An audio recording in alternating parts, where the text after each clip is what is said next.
This classic story begins with the two main characters facing death because how else are they going introduced two badass samurais? That said, to recap what happened and how we arrived at this point, we go way back to Fu, a waitress in a tea house. She has been having a tough day at work due to the town's corrupt mayor and his son who is being very disrespectful with his friends in the restaurant.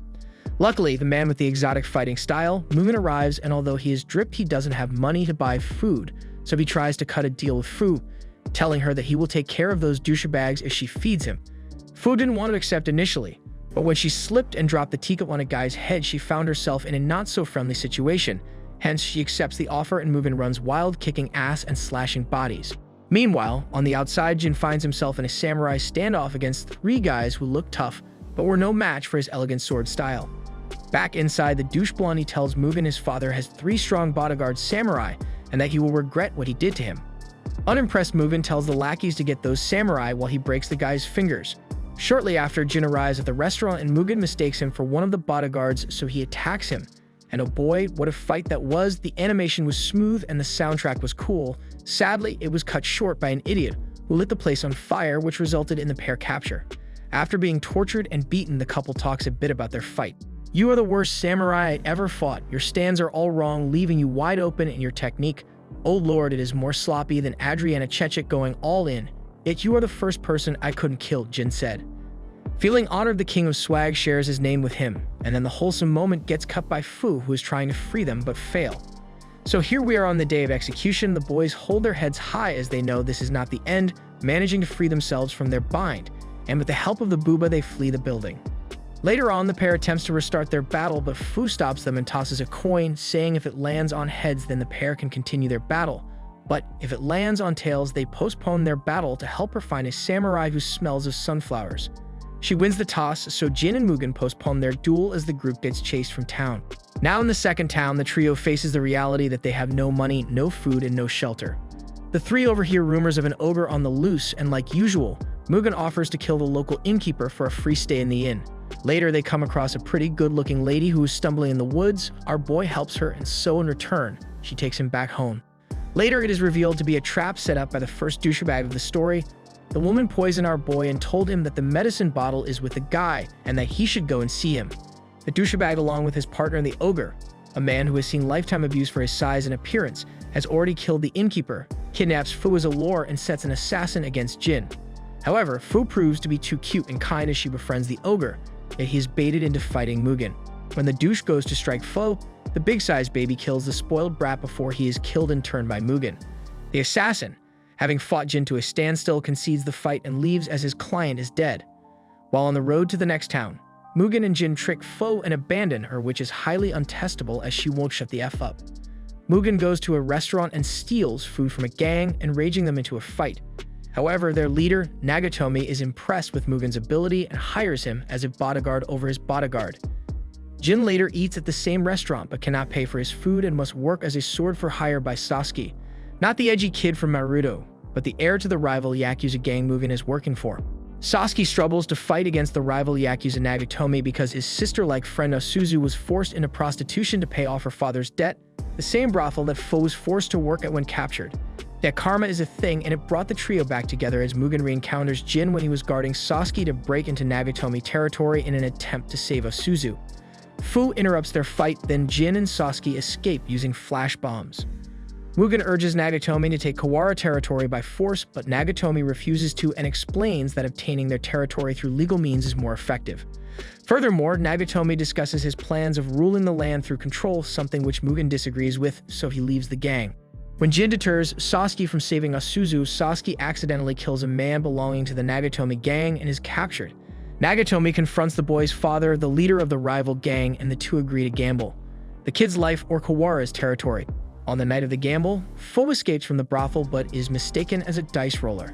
When Sasuke's father loses, he instead commits seppuku to honor the outlaw honor code, yet the other leader doesn't care about the code and reveals that he will be attacking the territory of the other gang. Then Mugen abruptly interrupts and creates chaos, killing people left and right with the help of his homie. Later, Nagatomi is killed by the original bodyguard that was replaced by Mugen previously. While the trio is at a restaurant, Fu meets an artist who seems to be in the middle of a slave trafficking situation, as the detective Manza the Saw narrates. Fu now is posing for the guy for pay. Jin plays games with an old man for the prize being a bag of gold if he wins, while Mugen is doing Mugen things like beating up street thugs and taking their money. Yet as with all things with this trio, shit goes sideways. The artist is finished and Fu is kidnapped by the local Yakuza. The painter explains while trying to free the main girl that he was working for them due to his paintings not selling. But the convo gets cut short when the Yakuza catch him, so they beat the guy up and throw him back in his house, where Mugen happens to be waiting. Mugen helps save Fu, while Manzo arrests the man Jin was playing with, as it turns out he was the leader of the trafficking ring. The old man throws a bag of gold coins to Jin as a part of their deal, securing the travel expenses for the next town.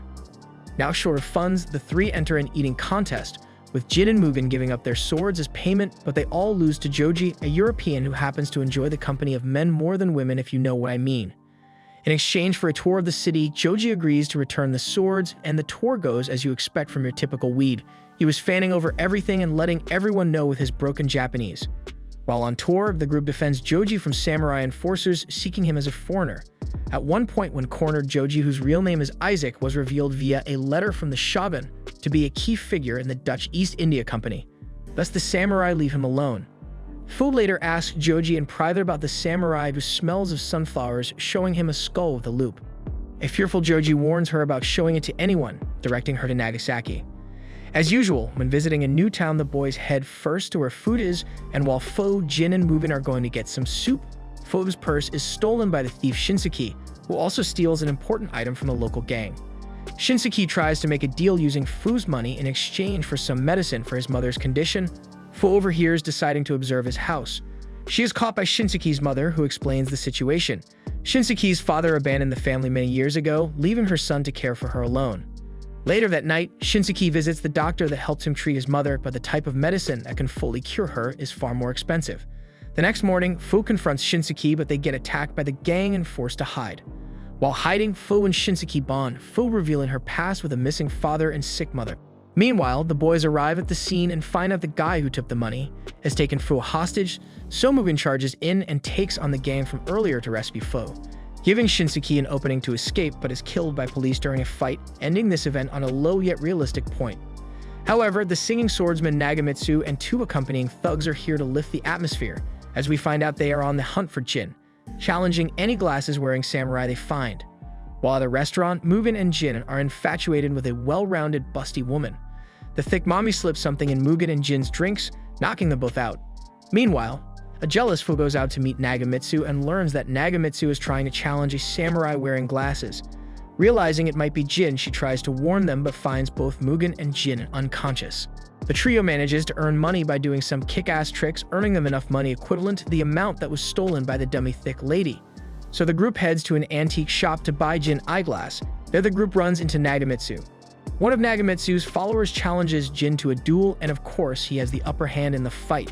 But the guy is committed to this losing duel because he was blinded by revenge, saying that even if Jin kills him now, more students from the old school Jin was in will come after him to avenge their master who was killed by the man himself.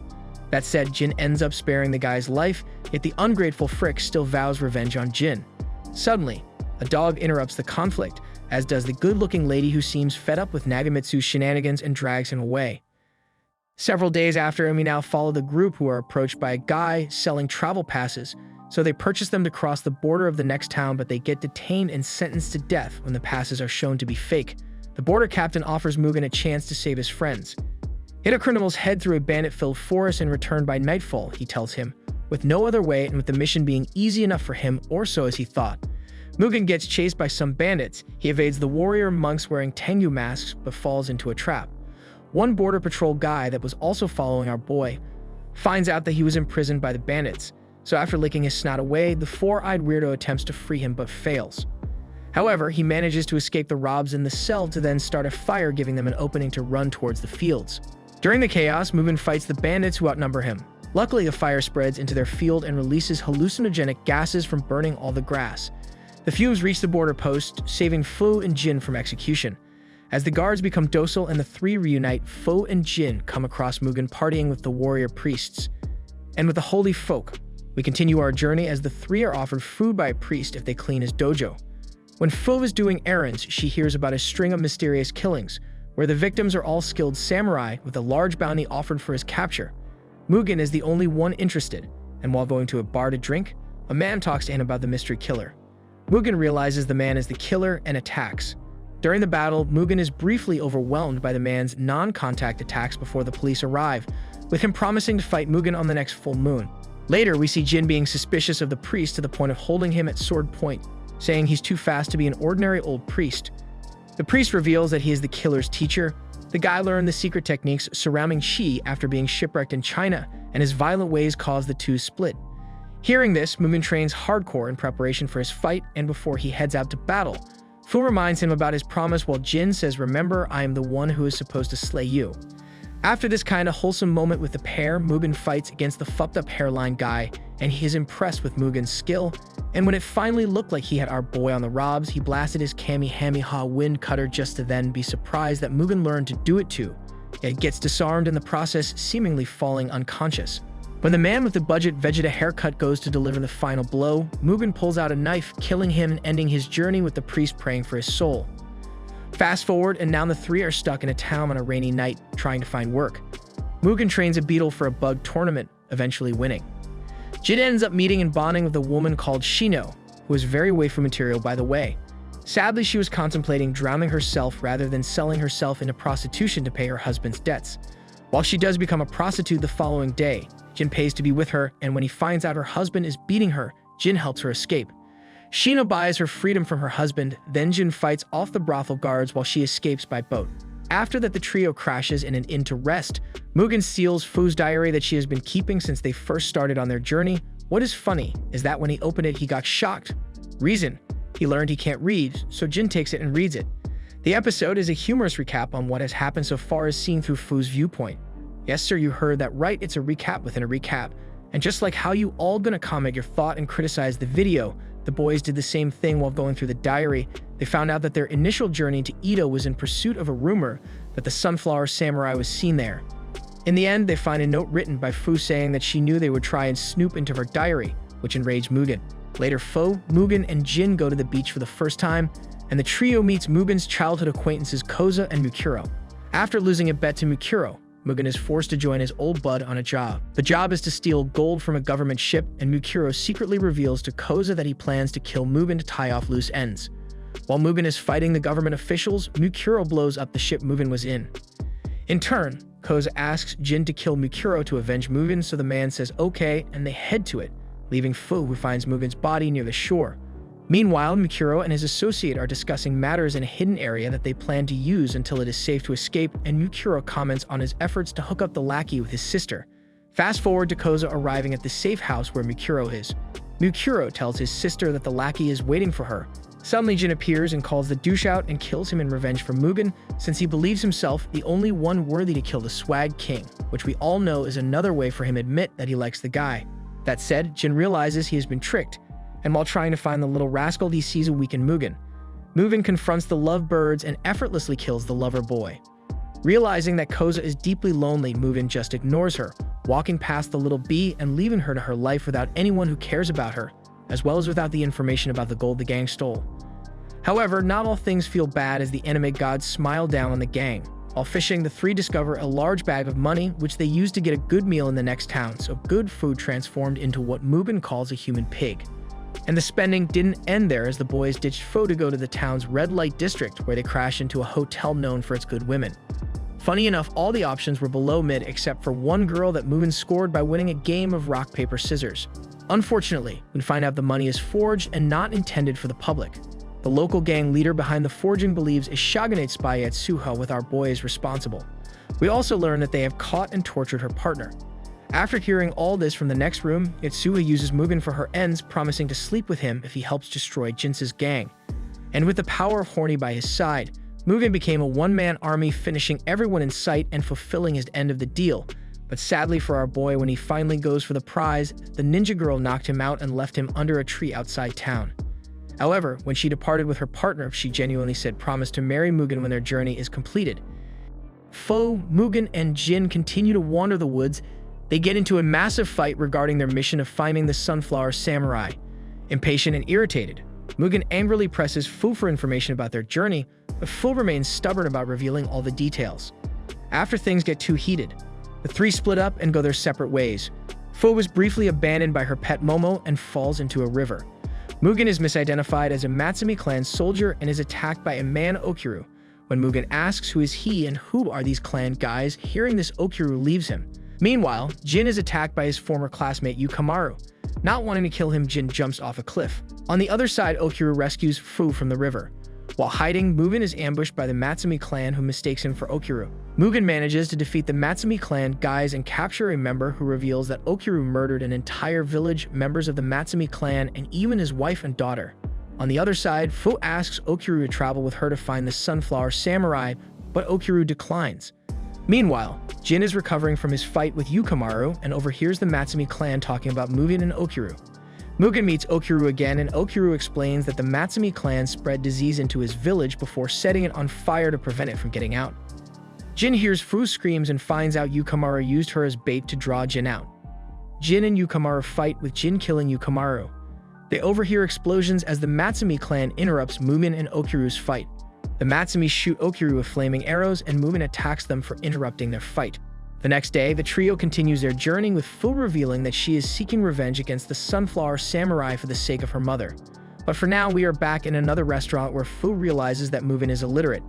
A man with a hot temper decides to teach Mugen how to read, using excessive force during their training, which was very funny to see our boy being slapped around for the first time and not clapping back at his new sensei.